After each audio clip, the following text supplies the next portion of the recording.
నరసింహ శతకము నుండి 65వ పద్యము. వేమారు నీ కథల్ వినుచునుండడివాడు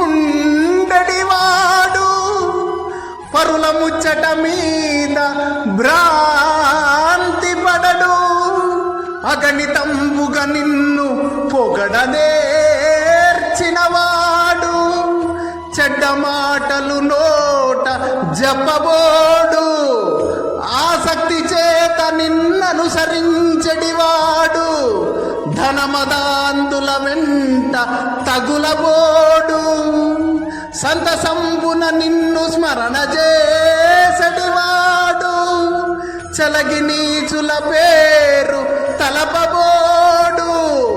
నిన్ను నమ్మిన భక్తుండు నిశ్చయముగా కోరి చిల్లర వేల్పుల గొల్వబోడు.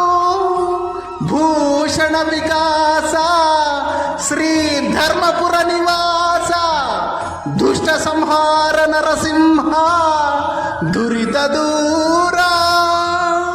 దేవా నరసింహ, నిత్యమును నీ కథలు వినడివాడు ఇతరుల సంగతులను వినడు. అనేక సార్లు నిన్ను కొనియాడువాడు చెడు మాటలను చెప్పడు. కోరికతో నీ వెంబడి తిరుగువాడు ధనమదాందుల వెంట వెళ్ళడు. సదా నిన్ను స్మరించువాడు నీచులను తలపడు.